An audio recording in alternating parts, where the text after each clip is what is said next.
un voyage, une lecture, une prière.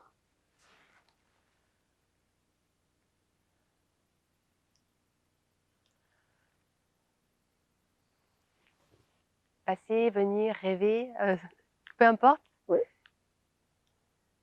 peu importe.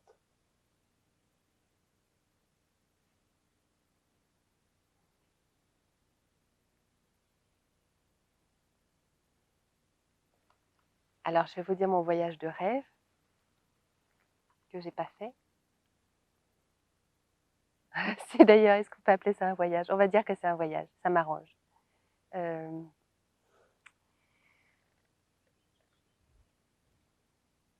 un hôtel ancien, un peu désuet, passé de mode, un peu trop grand,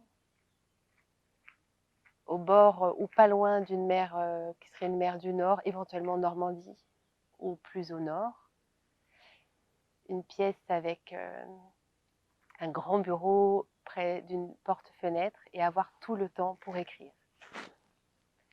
Et on va dire que c'est un voyage parce que j'y suis allée en voiture, c'est pas écologique, mais c'est pas la vraie vie, c'est mon rêve. J'y suis allée en voiture en prenant le temps de m'arrêter où ça me chante, de regarder les gens vivre, y compris dans les stations-service. J'adore regarder les gens qui passent dans les stations-service et que rien ne me presse et que j'ai tout mon temps et qu'il y a beaucoup de silence et que le personnel de l'hôtel est tout à fait respectueux de ce silence et ne cherche pas à me connaître. Voilà, ça c'est mon voyage. Lecture, c'est tellement dur.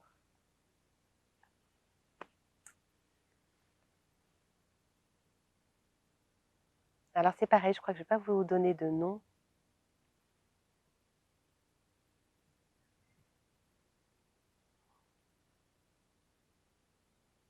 Ouais. Je pense à je vois défiler mes livres de chevet là.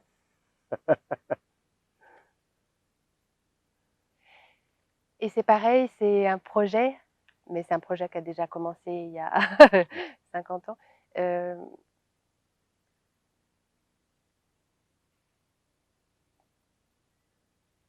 ouvrir encore plus, consentir encore plus à l'incroyable force de vie des mots pour moi. Incroyable, incroyable. Et la phrase, c'est que des mots, paroles, paroles. Eh ben non, eh ben non. Les mots me font vivre d'une façon absolument étonnante. Donc ne pas s'arrêter de lire, voilà. Et tout, c'est-à-dire pas de tri, pas de tri.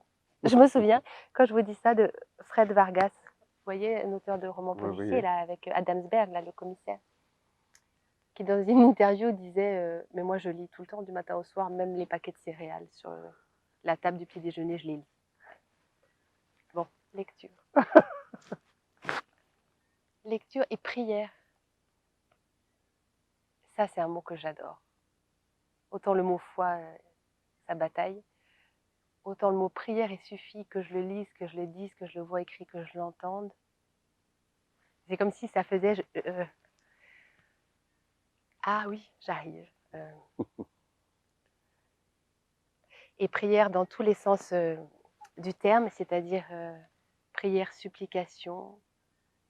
Il n'y a aucun sens ridicule de prière pour moi, aucun.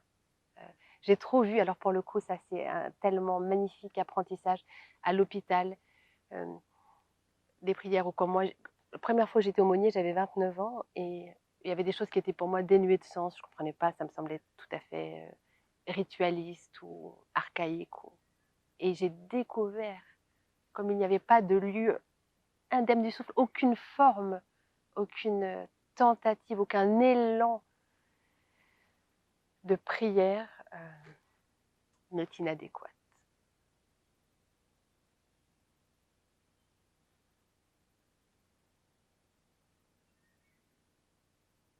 La seule chose peut-être ce serait quand la prière croit qu'elle est prière mais qu'en fait elle est devenue une espèce de truc, mais même ça, même dans la fermeture, même dans une espèce de...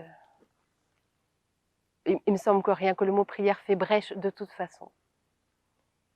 Même parfois dans la terrible autosuffisance d'un monde clos qui a l'air de mettre en place tout un tas d'attirails pour être plus touché par rien et qui appelle ça prière, qui serait pour moi l'inverse.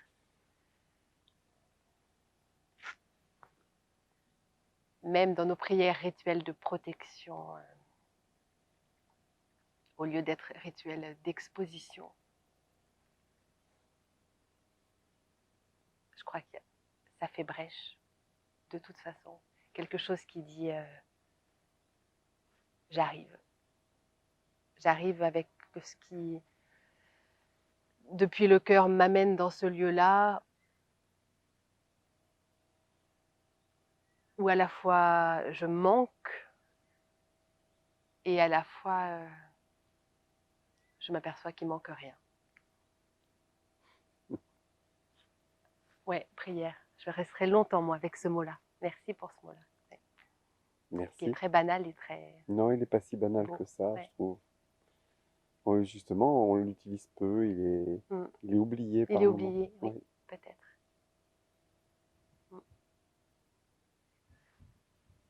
Merci. Merci.